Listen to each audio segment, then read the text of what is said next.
히브리서 12장 1절 우리 같이 합독하시겠습니다. 다 같이 시작. 그러므로 이처럼 많은 구름 같은 증인들이 또한 우리를 둘러싸고 있으니 우리 또한 모든 무거운 것과 쉽게 에워싸는 죄를 벗어버리고 인내로 우리 앞에 놓인 경주를 하자. 아멘.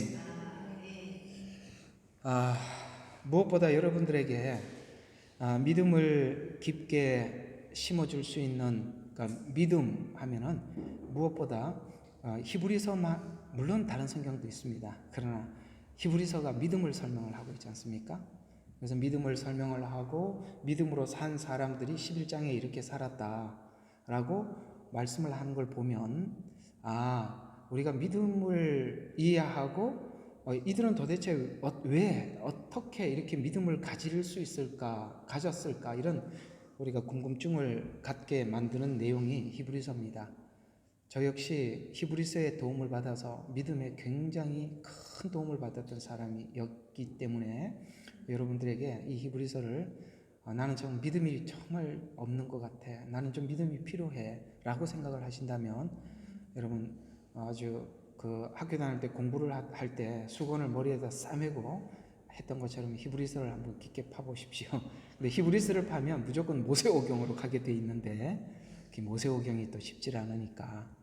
근데 모세오경이 쉽지 않은 만큼 우리에게 큰 믿음을 제공해주고 있다는 것도 아셔야 합니다.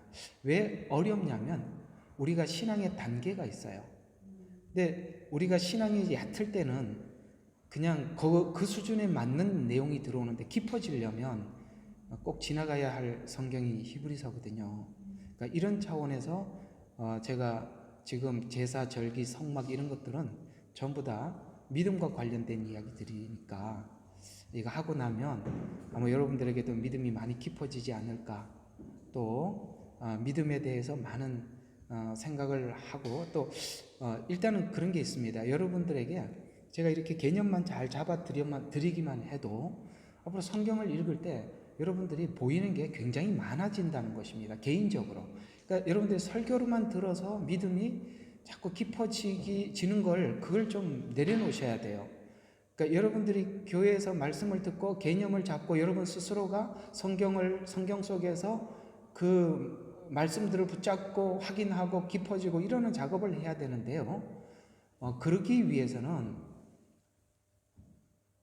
자꾸 내가 큐티를 자꾸 이렇게 공격하는 것 같아서 죄송합니다만 그런 내용들은 사실 신앙이 깊어지는 데는 별 의미는 없습니다. 그냥 그런 사건이 있었구나, 우리가 이렇게 살 때 이렇게 처리하는 게 맞겠구나라는 어떤 삶의 지혜는 줄 수는 있지만 사실 믿음이 생기려면 예수님과 연관되지 않으면 별 믿음에는 큰 도움이 안 돼요.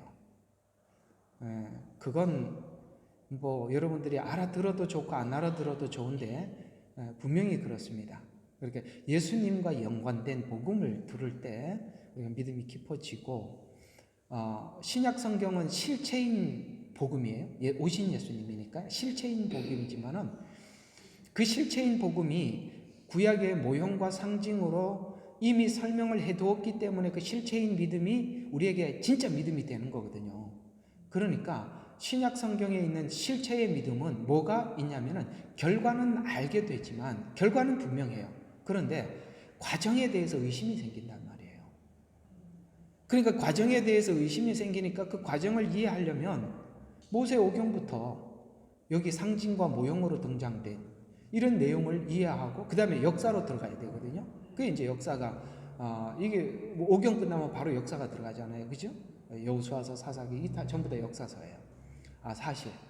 그래서 하나님께서는 우리들을 배려하셔서 이런 방식으로 우리 신앙이 하나님을 알고 깊어질 수 있도록 충분히 사실 성경은 우리가 필요한 것들을 다 제공해 놨어요.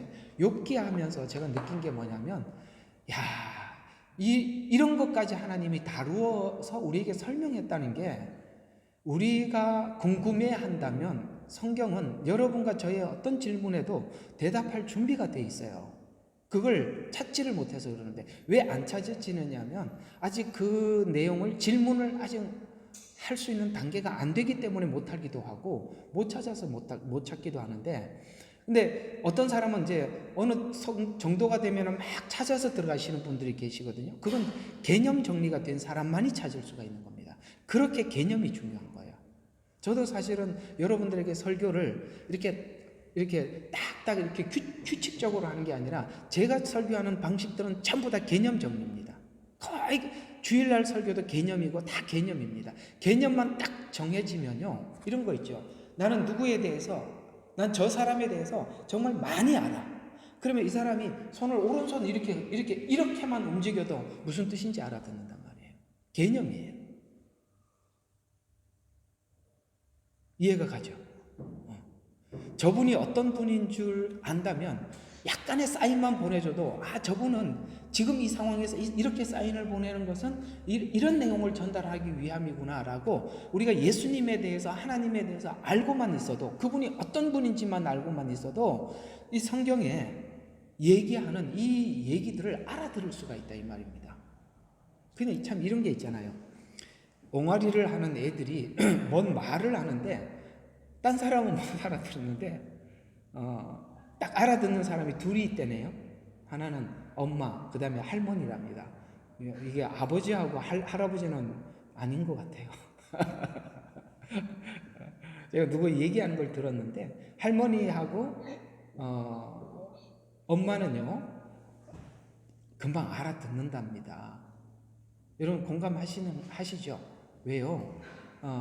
걔가 지금 이 상태에서 이렇게 우는 건 왜 우는지 옆에 있는 사람은 잘 모르지만 울음소리를 보고 딱 상황만 보면 바로 뭘 원하는지 엄마는 탁 알아차린단 말이에요. 개념 정리입니다. 성경은 이 개념 정리가 긴 시간이 걸려요.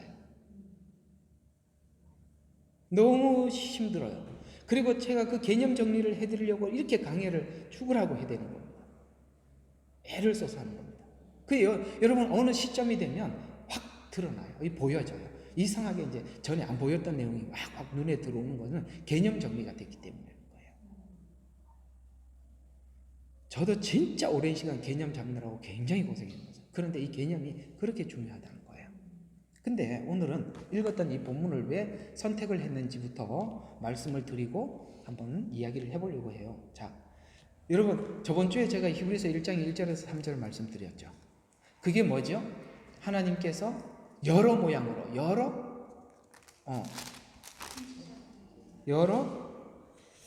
번 다양한 방법으로 말씀하신 하나님이 이렇게 했죠. 그러니까 여러 모양이라는 것은 막 여러 가지 사건도 제도도 역사도 막 사람 인물도 막 이런 걸 가지고 여러 모양으로 그 다음에 여러 번 반복했다는 거예요.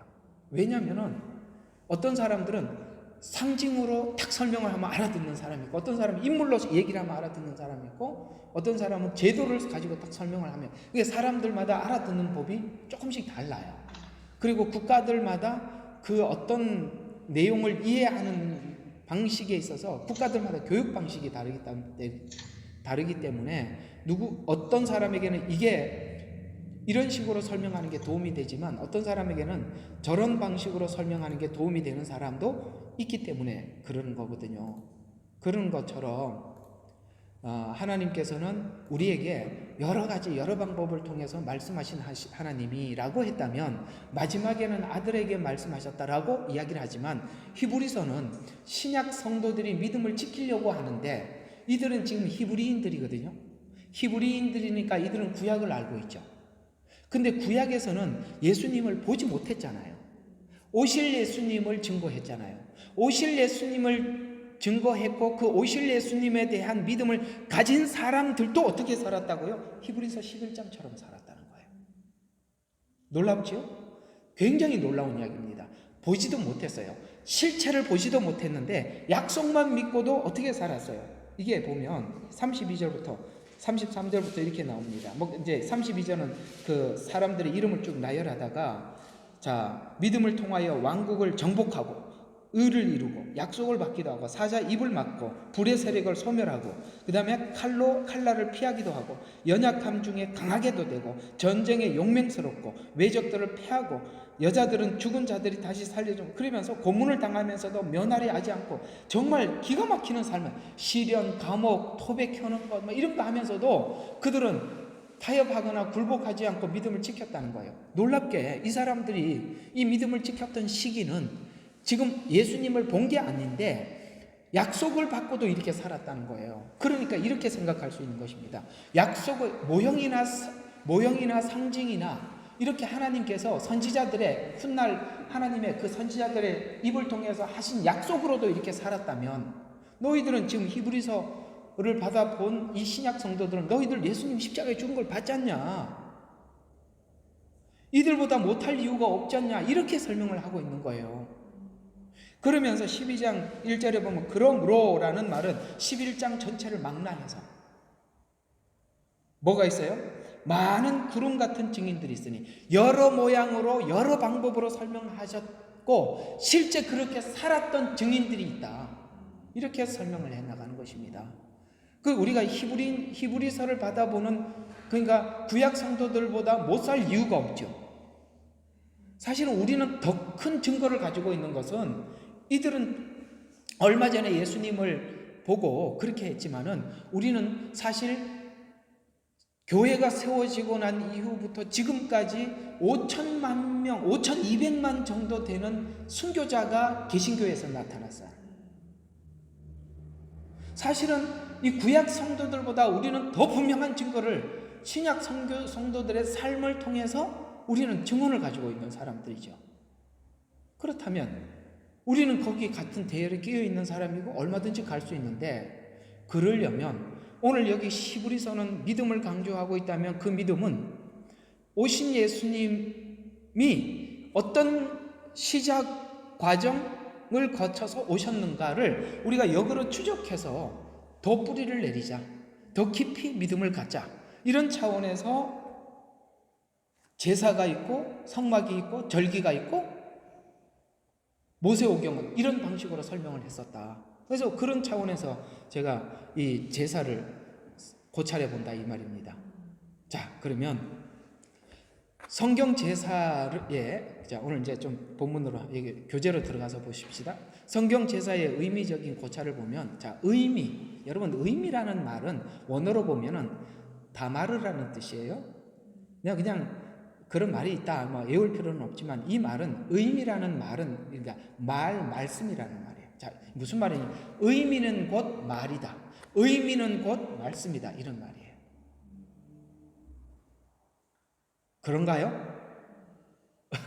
의미도 말이라 이 말이에요. 그게 왜 그런 건지 설명을 하겠습니다. 그래야 이 제사가 왜 제사를 이렇게 푸는지를 여러분들이 이해를 해야 돼요. 봐요.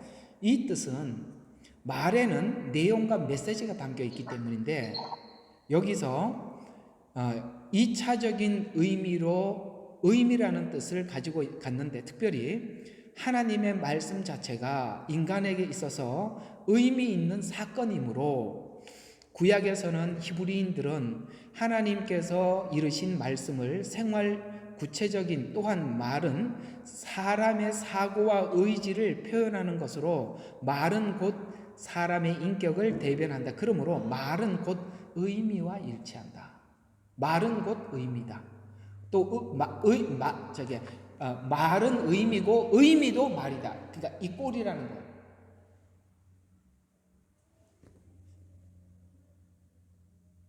공감하십니까? 의미는 말이다. 아이도 이렇게 썩 시원하지가 않는 모양이구나. 이제 계속하면 이제 다 시원해질 겁니다. 의미는 저절로 얻어지는 것이 아니라 어떤 것을 중요하게 다루고 강조점을 두는 데서 발생하는데 어떤 사건이나 행동이 의미 있는 것이 되기 위해서는 그것을 중요시 여기고 그 일에 초점을 집중시키는 일이 선행돼요. 무슨 말이냐면 내가 뭔가를 사람들이 말로도 전달을 하지만 의미로도 전달을 하는데 그 어떤 한 의미를 전달하기 위해서는 그 진짜 중요한 한 의미를 전달하기 위해서는 여러 가지 의미를 동원해서라도 집중해서 뭔가를 계속 전달하고 있다는 거예요. 왜 이런 식으로 전달을 해야 되느냐면 이런 거예요. 너무나도 생소한 거니까. 왜 이 십자가 사건이 너무나도 생소한 사건이냐면 죄인인지도 모르는 사람들인데 죄인이라고 말을 해줘야 되는데, 여러분 한번 여러분들이 그 상대방에게 이걸 전달해야 된다라고 생각을 하고 한번 생각해봐요. 이게 얼마나 힘든 이야기예요. 저 사람은 죄인이라는 사실도 모르는데 죄인이라는 걸 가르쳐줘야 되고, 또 한 번 더 죄가 이렇게 용서받았다는 것도 얘기를 해줘야 되고, 죄 용서받은 뒤에 이런 하나님의 새하늘과 새, 이게 전부 다 우리가 전혀 모르는 것들이란 말이에요.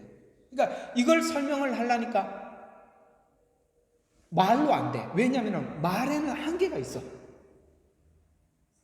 말보다 더 깊이 말을 전달할 수 있는 방식이 상징이라 이 말이에요. 왜냐하면 말은 언어니까 말을 딱 전해갖고 A 그러면 A로 딱 듣고 끝이지만, 그림으로 표현하면 이 그림이 이런 의미도 됐다가 저런 의미도 됐다. 자, 이게 무슨 말이냐? 요즘 우리 예언서 하잖아요. 예언서를 보면 선지자들이 무슨 색상이나 환상을 보고 막 날개가 있고 바퀴가 있고 눈이 가득하고 뿔이 있고 막 이런 식으로 설명을 하는데, 이 상징의 설명의 장점이 뭐냐면, 이것이 지금 예언을 받는 그 당시 사람들에게도 이 예언이 믿음이 되고 소망이 되지만, 이 예언은 시간을 초월해서 훗날도 그게 그대로 적용이 된단 말이에요. 상징은. 아이고 뭐 이렇게 어려운 것까지 이렇게 생각하시지 마시고, 신학교에도 이런 강의는 없지만 제가 여러분들에게 이 제사를 설명하려면 이거부터 하지 않으면 여러분들이 내내 하면서도 이게 왜 그거야? 이게 왜 그거야? 이렇게 생각할까봐 이걸 풀고 넘어가야 되는 거거든요. 이게 왜 그건지를, 왜 이렇게 설명을 해야 하는지를 먼저 이해하기 위해서는, 그래서 특별히 제사는 집중해서 설명을 하고 있는데, 어떤 집중? 십자가. 딱 한 가지. 십자가. 우리는 십자가가 너무너무 깊잖아요. 사실 십자가는 넓기보다는 깊어요. 너무 깊어요. 그래서 뿌리가 어디까지 내려가 있냐면 무적행에까지 뿌리 박혀 있어요. 십자가가. 맞지요? 그 십자가는 무적행에 지옥까지 쭉 뿌리가 내려가 있다 이 말입니다. 그러려면은 이거는 그냥 뭐 예수님이 오셨다, 너 죄를 대신해서 십자가에 죽으셨다, 부활하셨다, 이렇게 얘기할 수 있는 정도가 아니니까, 예수님 십자가는 번제다, 예수님 십자가는 소제다, 예수님 십자가는 화목제다, 십자가는 속건제다, 십자가는 속죄제다, 이걸 다 설명을 해야 되니까 하나하나 제사를 다 푸는 거예요. 집중을 한다 이 말입니다. 집중을.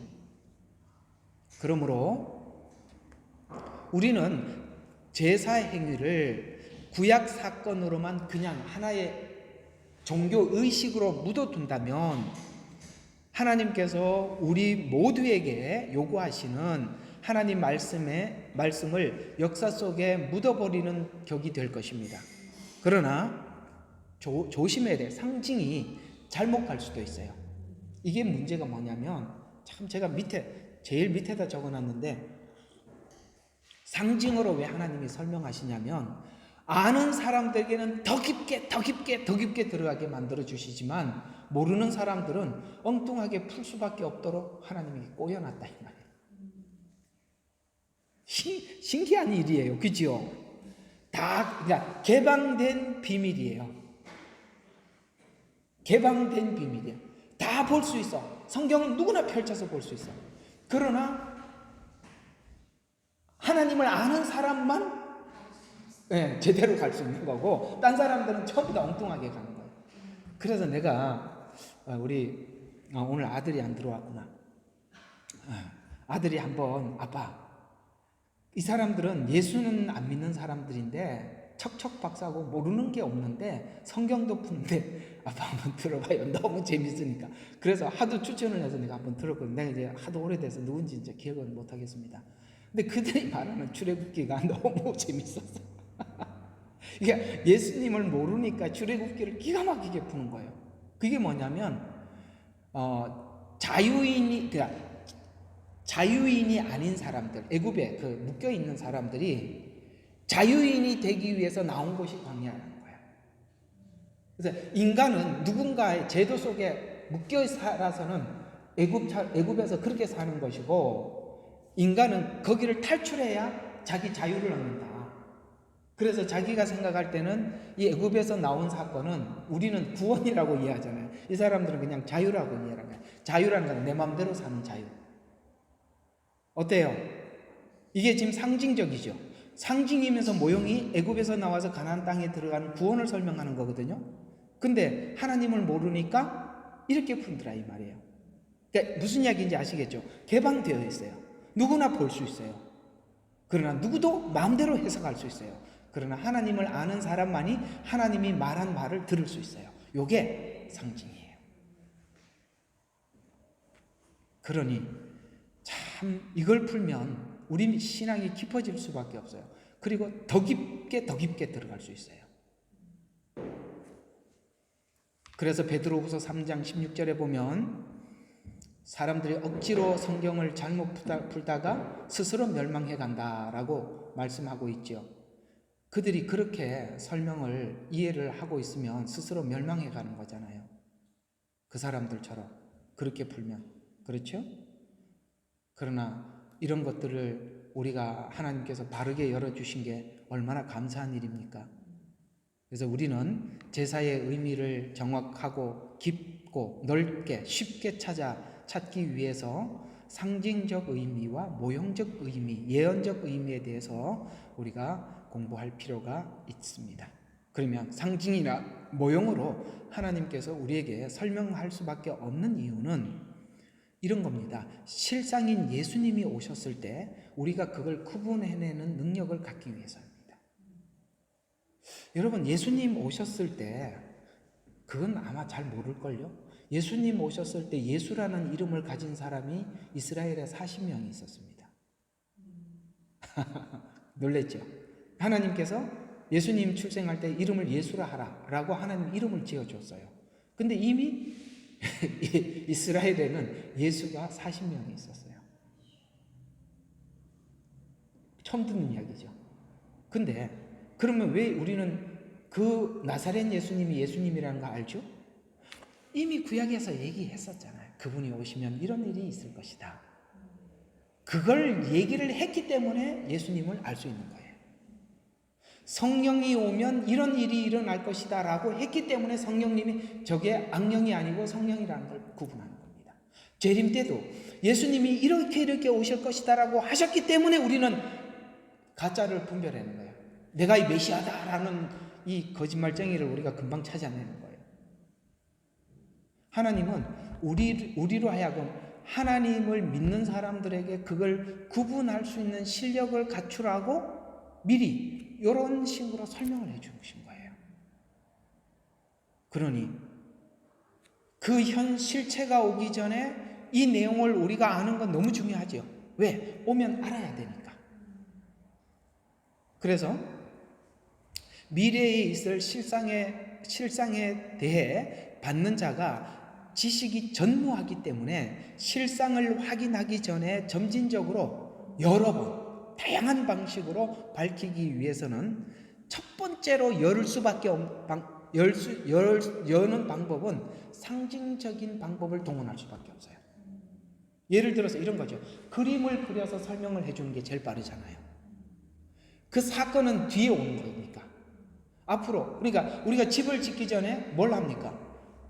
설계도를 보고 집 전체가 이렇게 되겠구나. 방은 어떻게 생겼지? 방 도면을 보면 방은 몇 평이고, 그죠? 문은 여기 있고 여기 뭐가 있구나. 이걸 보고 미리 알고 있으니까 들어가서 이게 그거 맞구나 이렇게 하는 것처럼 바로 그런 거죠. 그걸 우리는 아까 말한 거 전무하니까 그림으로 처음부터 설명할 수밖에 없는 거예요. 그래서 하나님께서도 예를 들어서 아브라함도 인물이고 사건이지만 모형이죠. 이해가 가시죠? 인물이죠. 사람이죠. 그러나 아브라함의 전생의 사건이 있잖아요. 그렇지만 그건 뭡니까? 모형이면서도 예언이죠.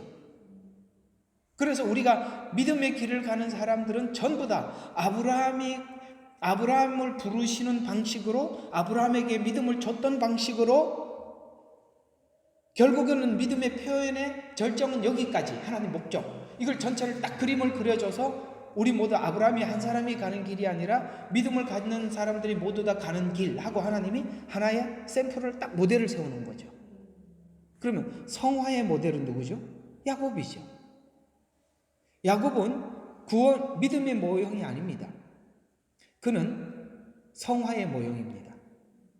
그런데 여러분, 성경에 보면 믿음, 소망, 사랑, 야곱은 믿음의 모델입니다. 이삭은 소망의 모델입니다. 그래서 그는 세상에 있는 모든 걸 양보할 수 있었던 것입니다. 소망이 있었기 때문에. 그는 이미 모리아 산에서 죽은 사람이죠. 근데 야곱은요, 여러분들, 이게 야곱이 사랑이라 그러면 깜짝 놀랄 겁니다. 라헬과의 관계입니다. 이런 방식을 통해서 우리에게 말씀해 주고 있는 거예요. 그래서 우리가 성화의 중심에는 뭐가 있냐면 하나님을 사랑하는 마음이 우리의 성화를 주도해 가는 겁니다. 믿음이 주도하는 것 같죠? 물론 믿음이 있죠. 그러나 하나님을 향한 사랑이 우리를 바꾸는 겁니다. 그래서 로마서에 보면은 사랑이 우리를 바꾼다고 말씀하고 있는 거예요.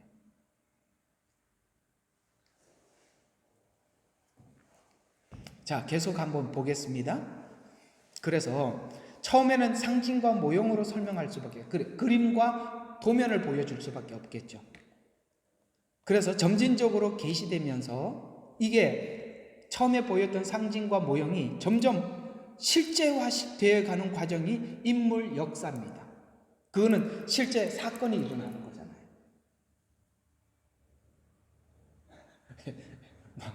머리 쥐나지 마세요. 다시 한번. 자, 그림을 보여줬어요. 그림이 실체가 되기 위해서는 현장에서 움직이고 사건화되어야 되잖아요. 사건화되어야 되려면 인물이 등장해야 되잖아요. 그래서 역사가 들어가는 겁니다. 그 다음에 제도도 거기 있습니다. 그래서 구체적으로 밝히겠지만 첫 시작은 상징과 모형으로 설명해 들어가게 된다. 또 상징이나 모형으로 설명해야 하는 이유는 상징과 모형은 밝히 알리려는 자들에게는 더 깊이 있게, 더 많은 것을 풍성하게 얻게 하지만 알리려 하지 않는 자들에게는 열리지 않을 뿐만 아니라 열리더라도 다른 방향으로 알려지게 하려 합니다.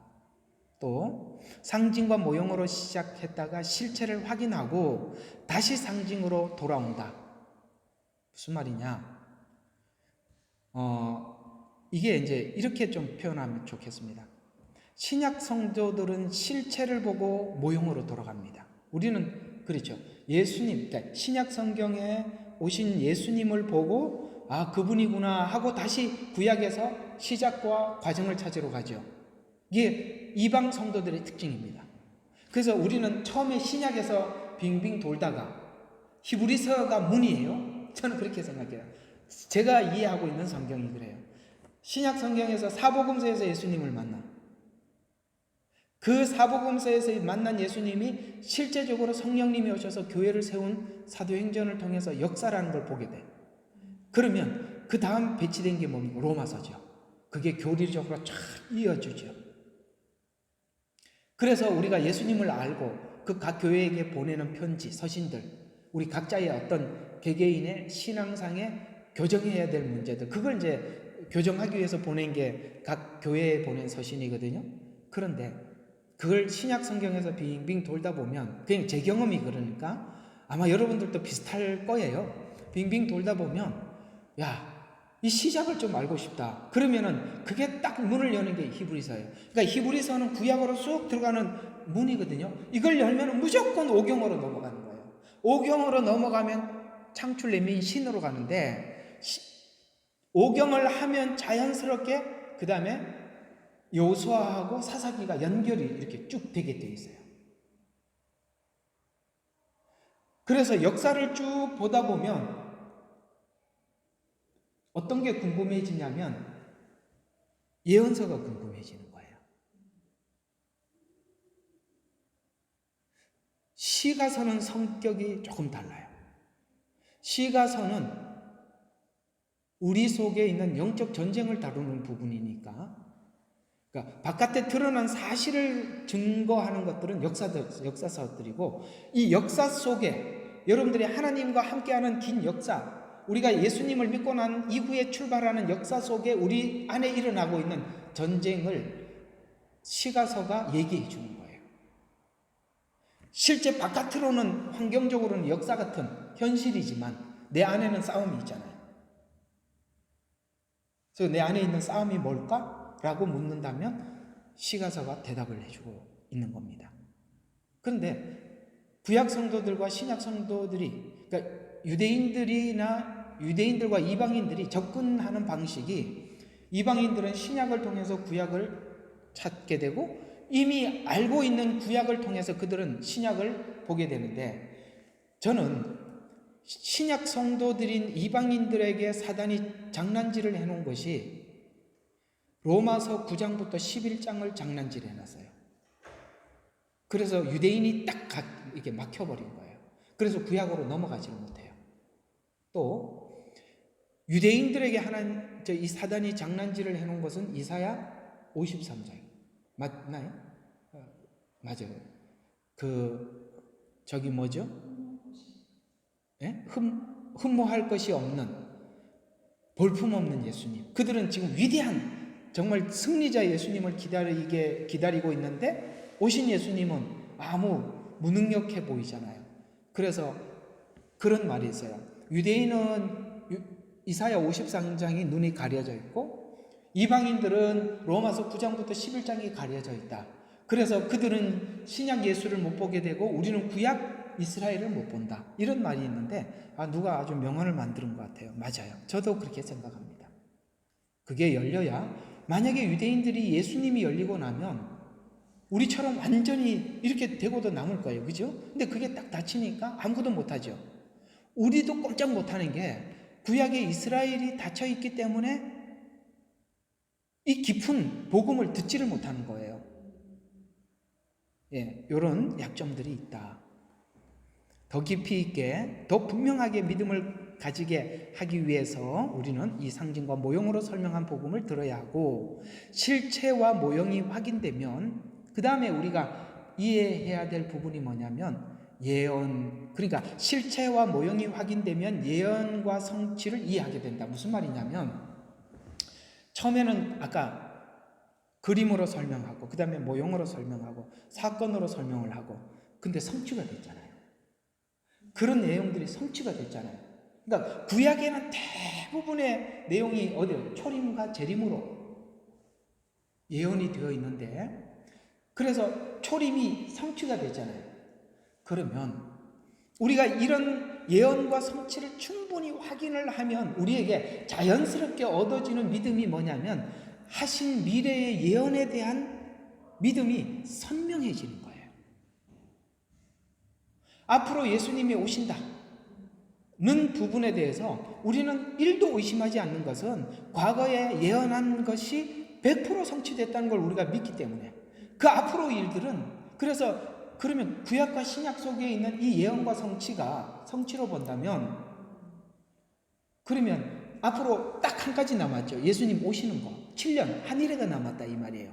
한일해 이것만 남았는데, 이 한일해는 구약의 예언과 성취 전체로 봤을 때 90% 이상이 예언이 되고 성취가 되었던 나머지 부분에 지나지 않으니까, 하나님은 완벽하게 그 일을 약속하신 것을 이루신 하나님이시라면 앞으로 오실 예수님에 대해서 1도 의심하지 않게. 그래서 하나님께서 왜 이런 식으로 우리에게 설명을 했냐면, 재림할 예수님에 대해서 조금도 의심하지 말라고 성경은 이렇게 배열을 해놓고 우리에게 이해를 시켜주고 있는 거예요. 근데 그 이해를 시키는데 가장 많이 기여하는 게 구약이거든요.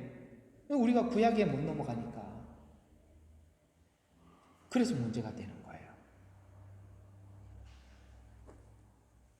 그러면 이미 성취된 사건을 넘어서 앞으로 성취될 사건에 대해서 우리가 믿음을 가지게 된다. 자, 이런 이야기입니다. 자, 그러면 상징적인 의미. 자, 인간과 동물이 다른 점 중에 하나가 인간은 상징을 사용할 수 있는 존재라는 사실이다. 자, 예를 들어서 물은 동물에게는 목마를 때 갈증을 해소하는 것 이상이 될 수는 없죠.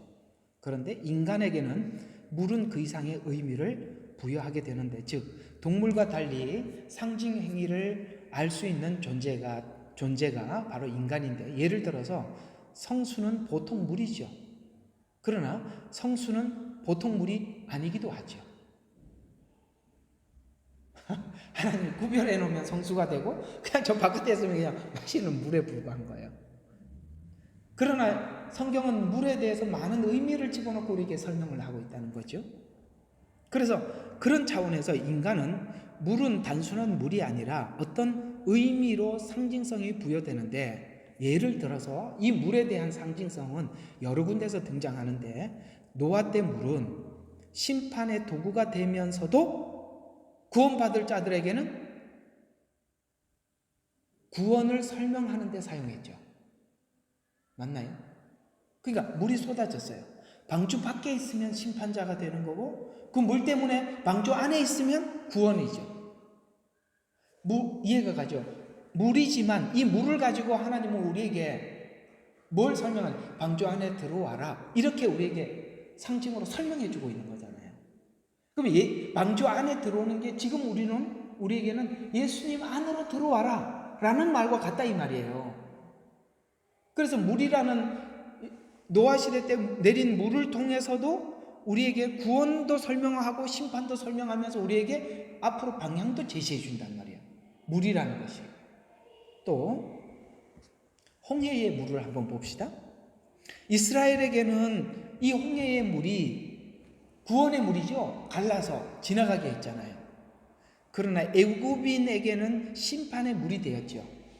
이러는 것처럼 물을 상징하고 있는 말씀은, 그래서 우리는 이 물 그러면 벌써 구원과 심판, 그 다음에 우리의 영혼, 죽어가는 영혼을 살리는 말씀, 이렇게 우리에게 물 나오자마자 그걸 막 이렇게 생각할 수 있는 것이, 짐승은 물 그러면은 절대 이 생각 못하죠. 아이고 목마른데 마시는 물, 이런 정도 이상은 아무 생각도 못하지만, 하나님은 우리 인간이 그런 사고에 대해서 이런 식으로 이해시켜 줬다는 거예요. 또 뱀도 마찬가지예요. 뱀은, 에덴 동산의 뱀은, 물론 사단이 사용했기 때문에 우리는 뱀 그러면은 사단의 상징, 이렇게 상징을 성으로 이해를 하지만, 또 이 뱀이라는 것이 뱀에게 물렸던 이스라엘 백성들에게 노뱀을 보여주어서 물린 자들에게 살려주는 것으로 인해서 이 뱀은 뭘 의미한다? 또 치유를 의미하고 생명을 예표하기도 해요. 그러면 왜 뱀 그러면 고유명사로 이렇게 하고 끝내지 왜 또 선으로 쓰시나? 그것도 나중에 설명하겠습니다.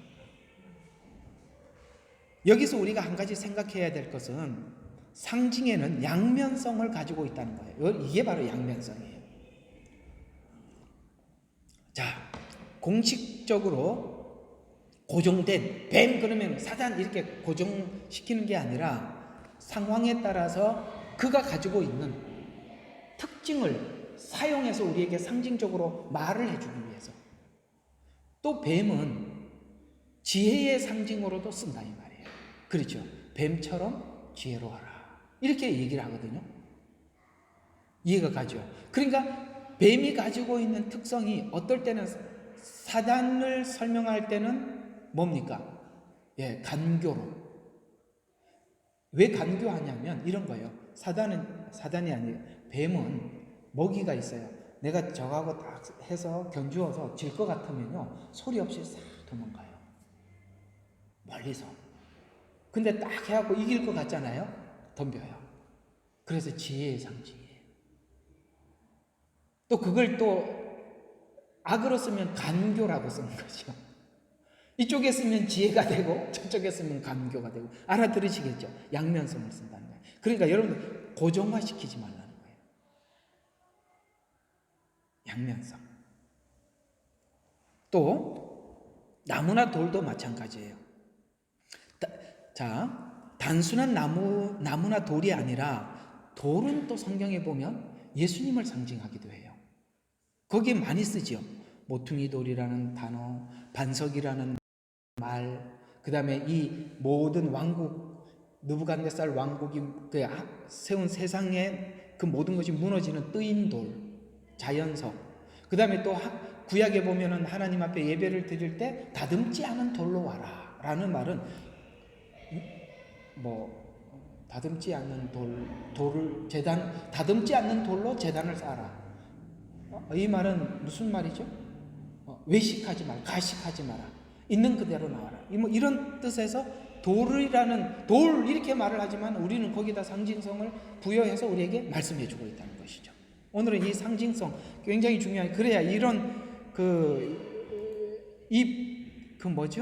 제가 지금 여러분들에게 설명하려고 하는 앞으로 성막이나 절기나 제사나 이런 것들이 이 상징성에 대한 이해가 없이는 하면 할수록 왜 저게 저렇게 설명을 하지? 이런 생각이 드니까 오늘 꼭 하고 넘어가야 돼요. 자, 그 다음에 나무마다 상징적 의미도 가지고 있죠. 나무. 성경에 나오는 나무들이 시띠나무, 버드나무, 가시나무 이런 나무들이요 진짜 많이 나오거든요. 백향목 이런 것들이 나오는데 이 나무가 가지고 있는 특징들이 있어요. 그냥 오늘 나무 이야기하니까 나무는 시띠나무, 그러면은 이 시띠나무는 성막을 만들어 지었을 때 사용되었던 나무입니다.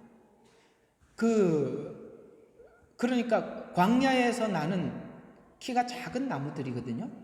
그러니까 광야에서는 물도 없죠. 햇빛은 쨍쨍. 그 다음에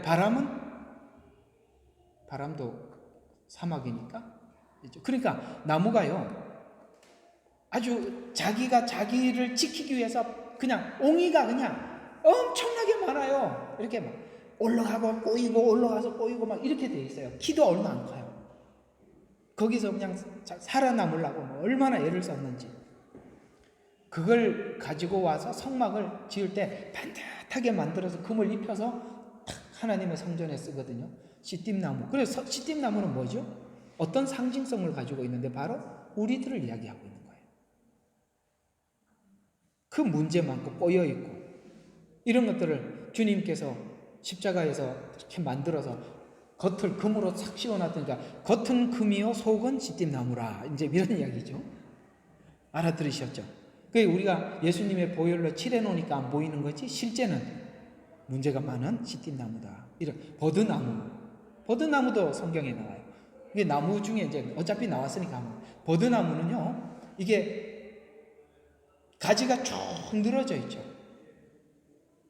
그러니까 필요 이상으로 많은 이게 가지가 있어요. 그래서 이걸 상징적으로 교만 이런 데 상징성으로 쓰는 거예요. 이해가 가죠? 필요 이상으로 그런 차원에서 그 버드나무, 가시나무 우리는 아시죠? 요담이 사사계에서 외쳤던 가시나무에게 와서 왕이 되라 하고 하니까 내가 하지 하고 이렇게 남들을 괴롭히는 사람들 이런 측면에서 쓰이기도 하고 무화과나무, 올리브나무 이런 나무들을 그것은 다 뭘 의미하느냐 하면 나무를 통해서도 의미를 전달해 주고 있기 때문에 거기에 상징성을 부여함으로써 각 나무가 가지고 있는 특징이 때로 어떤 것은 긍정적으로나 부정적으로 상황에 따라서 의미를 부여하고 있다는 사실이다. 또 하나 국기를 보면 이거 상징성을 다 끝내야 돼요. 국기를 예를 든다면 국기는 천에 그려진 기호나 그림에 지나지 않지만 그러나 국기는 상징하는 바가 굉장히 많죠. 국기는 국가라는 실체를 저 국기를 보면 어느 나라 이렇게 말하는 것처럼 실체를 내재하고 있으며 나아가서 국기는 국가와 동일시해서 그래서 우리가 국기는 함부로 버리지도 않잖아요. 국가와 동일시. 우리 그게 왜 인간이 그렇게 하냐면 인간은 상징성을 부여하고 있는 존재이기 때문에 그렇다. 그래서 국기 안에는 국가가 지향하고 있는 의미를 거기다 그려놨죠. 근데 여러분 무슬림 국기들은 대부분 초승달이 있죠. 달신이에요. 요한계시록 12장에 보면은 해를 입은 여자가 달을 밟고 있는 걸로 나옵니다. 그건 뭐냐면 옛날에는 태양신은 로마 시대 때 나온 신이고 그 전에는 전부 다 달신을 믿었었어요. 그래서 은혜를 입은 이스라엘이 이 달을 밟고 있다 이 말이에요. 근데 대부분 무슬림은 전부 다 과거에 믿었던 달신을 믿고 있잖아요. 그래서 그 초승달은 전부 다 뭐 일단은 초승달을 보면 저건 무슬림이 이렇게 딱 기억하죠. 그 다음에 여러분 그 유럽 국기들 보면 대개 세 줄로 이렇게 나누어져 있죠. 이렇게 딱딱 끊어져 있죠. 아, 이거 자유평등 박애 맞나요? 아마 그럴 거예요. 그걸 색상으로 설명한 거거든요. 그러니까 이런 것처럼 예를 들어서 국기 안에는 국가가 지향하고 있는 의미를 상징 속에 그려놨다. 십자가는 기독교인의 상징이죠. 십자가는 원래 로마 시대 때 치욕적인 사형틀입니다. 그러나 우리에게는 사람을 사형시키는 사형틀이 아니라 십자가는 죄사함의 의미를 가진 상징성을 갖기 때문이에요. 그러므로 상징 행위를 통해서 신앙 행위가 가능하다고 말할 수 있겠다. 그리고 그걸 전달할 수 있는 방편도 있다. 그래서 사도 바울은 초대교회 여러 곳에서 이러한 사고 방식에 접하게 되었습니다. 그래서 히브리인들에게 보내는 서신 속에는 그리스도의 영원한 제사장직을 설명하기 위해서 하나의 상징적인 인물이 잠시 등장하다 사라지는데 그게 바로 멜기세덱의 반차를 쫓는 제사장을 설명을 하면서 예수님의 제사장직은 예수님은 대제사장이지만 인간 대제사장이 아니라 하늘에서 온 대제사장이라고 멜기세덱 사건을 잠깐 언급하면서 예수님의 사역을 우리에게 상징적으로 설명을 했었다. 그런데 성경은 여기까지만 좀 해야 되겠어요? 자, 성경은 왜 이 멜기세덱 반차를 쫓는 예수님 이야기를 그렇게 살짝 지나가면서 그 뒤에다 덧붙인 말이 이런 말을 덧붙여요. 단단한 식물이다. 이렇게 말을 하고 있어요. 이건 너희가 이해하기 어렵도다. 이렇게 하면서 지나가거든요. 그러면 이게 뭘 의미하는 건지 아십니까? 너희가 하나님이 주시는 말씀 안에서 모형과 상징을 복음으로 이해할 정도면 넌 단단한 식물 먹는 사람이야. 이런 이야기예요. 와, 놀랬죠? 여러분들이 제사론을 듣는다. 단단한 식물이거든요. 이게 젖을 먹는 수준이 아니에요. 우유를 먹는 정도가 아니라 이 말이에요. 왜 이 내용이 우리에게 믿음을 주고 깊어지느냐면 바로 멜기세덱과 같이 상징을 통해서 복음을 듣고 있기 때문에 그런 겁니다. 그러나 이것이 무지하면 이해가 부족하다라고 지적하고 있어요. 고린도 교회는 너무 신앙이 어려요. 그러니까 이 사람들에게는 이런 얘기를 해줄 수가 없는 거예요. 그래서 바울이 내가 너희들에게 목회할 때는 내가 단단한 식물을 먹이지 못했다. 왜? 너희들은 너무나도 어렵기 때문에 그렇다. 이렇게 고린도전서 3장에 바울이 고린도 교회를 목회했던 소감을 말씀하고 있습니다. 자, 그래서 오늘은 노아의 방주 사건, 그 다음에 애굽에서 흘린 6월절 피, 그 다음에 이스라엘 백성과 그 다음에 홍해를 건너 사건, 여호수아의 가나안 정복 등을 통해서 우리에게 말씀하신 하나님의 의미 있는 음성을 우리가 들어야 한다. 자, 이렇게 해서 방주 사건이나 그 다음에 애굽에서 나와서 가나안 땅에 들어간 거, 이 모든 것들은 실제적인 사건이지만 또 거기에 뭐가 있어요? 모형이 있고 상징이 있고 그렇다. 구약은 대부분 이런 식으로 우리에게 복음을 전했었다 라는 차원에서 우리가 신약에서 이해하고 있는 실체인 예수님을 보았다면 이제는 구약에 있는 이 내용을 통해서 그 실체였던 예수님이 어떤 분이셨는지를 우리가 더 깊이 알아갈 때 히브리인 교인들처럼 자, 어떻게 살았는지 한번 읽어보고 기도 시작합시다. 어떻게 살았는지, 자, 우리 11장, 히브리서 11장 38절부터 37절, 끝까지 40절까지 다 읽어봅시다. 시작. 자, 38절부터 시작. 우리는 믿음을 통하여 왕국을 정복하기도 하고 의를 이루기도 하며 약속을 받기도 하고 사자들의 입을 막기도 하며 불의 세력을 소멸하기도 하고 칼날을 피하기도 하며 연약한 중에 강하기도 하고 전쟁에서 용망스럽게 되기도 하며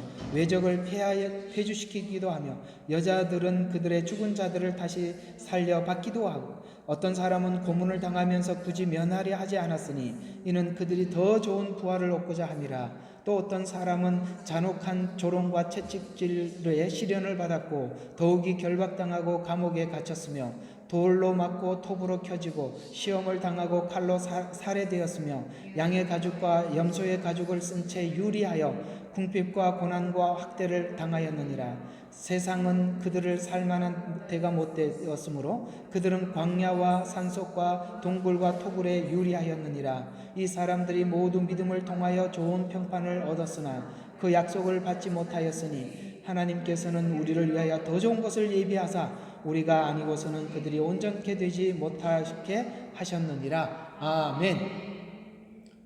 이게 우리가 아니고서는 그들이 온전치 못하게 되었다라는 이 말은 바로 예수님이 오셔서 십자가에 죽으신 사건 더하기 이것을 증거하는 일. 아시겠습니까? 누가 이걸 너무 이상하게 해석을 하신 분이 있어서 제가 아웃라인만 좀 잡아 드렸습니다. 오늘은 여기까지. 여러분들이 바로 제사는 이런 상징성을 가지고 접근을 하고 여러분에게 말씀드리고 있는 것입니다 라는 이야기와 함께 오늘 기도하도록 하겠습니다.